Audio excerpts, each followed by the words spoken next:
Bonjour, je m'appelle Alexandra Lefebvre et je suis marionnettiste dans le nord de la France. Voilà, aujourd'hui je suis venue au musée de l'outil pour partager ma passion de la laine, car toutes mes marionnettes sont faites en laine.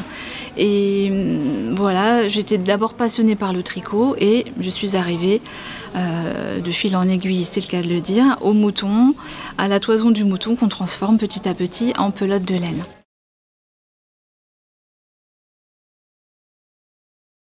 Donc ça permet de la peigner et ça permet aussi autre chose, c'est de la nettoyer.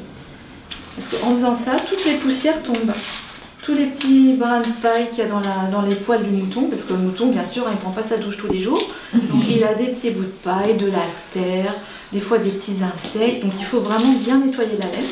Et quand elle est bien grasse et qu'elle est bien peignée, ça va tout seul. Je fais le fil du calibre que je veux.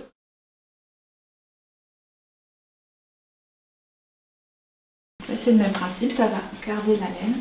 Je pense qu'elle est même un peu trop fine, vraiment la toison brute. Hop. Voilà.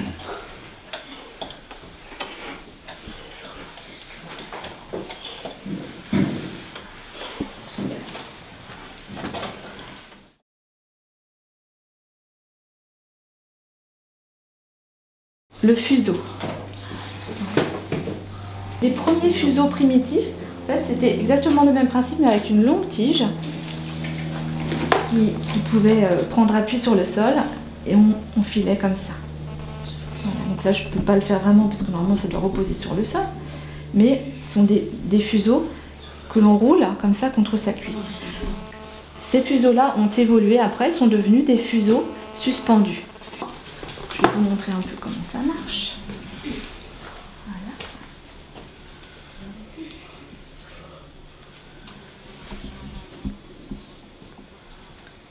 Coince le fil et donc tout le principe, c'est ce que je vous ai dit, on étire, on fait tourner. Donc le fuseau en tournant, alors on essaye de faire toujours dans le même sens, hein, donc le sens des aiguilles de montre. Hop. Et moi j'étire avec mes doigts. Les fileuses, elles étirent, hop, elles font tourner leur fuseau qui fait vriller les fibres. Elles ont juste à l'étirer.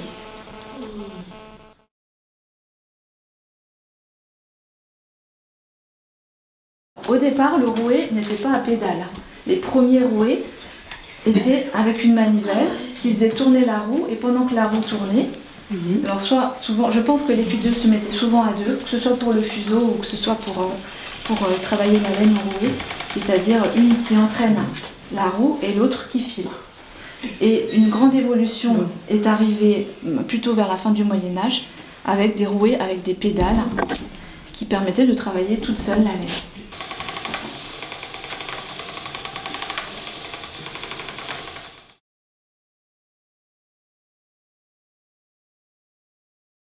Et bien sûr, sur celui-là, vous imaginez qu'on peut mettre beaucoup de laine. Beaucoup plus gros. Et on parle du dévidoir, voilà, qui sert, une fois qu'on a tout notre fil sur nos bobines, voilà, à le mettre en échaud et à libérer le rouet.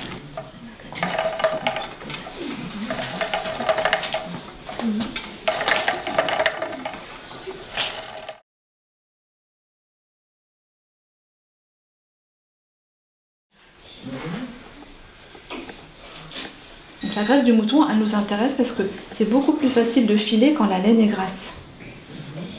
Voilà. Et quand elle n'était pas grasse, il fallait la retremper dans l'huile pour faciliter toutes les étapes du peignage au filage. Mais bien sûr, on ne peut pas porter de vêtements faits avec de la laine qui est pleine de graisse de mouton, qui sent mauvais, hein, et puis qui va nous coller à la peau. Donc on va la laver dans de l'eau savonneuse tout simplement.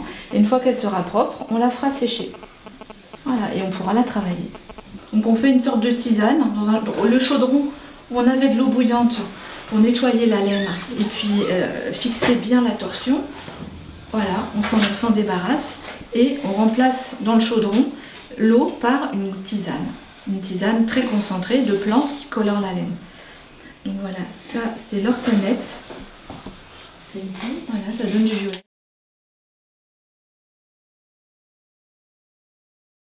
On peut la tisser, hein, vous savez, une fibre par-dessus, un fil par-dessous, un fil par-dessus, pour faire du tissu.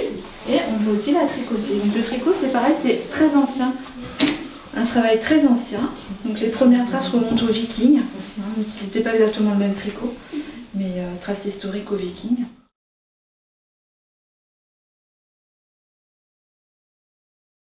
Je leur ai tout d'abord lu un conte, La paresseuse aux rouets, un conte de Grimm, dans lequel sont décrites différentes étapes du travail de la laine, donc du travail médiéval de la laine.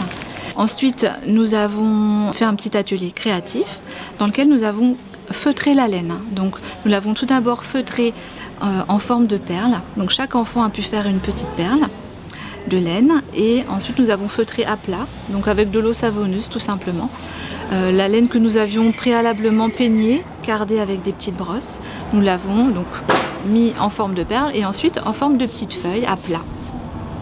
Et après, avec un petit peu de couture et une petite branche de bois, voilà, c'est transformé en fleurs.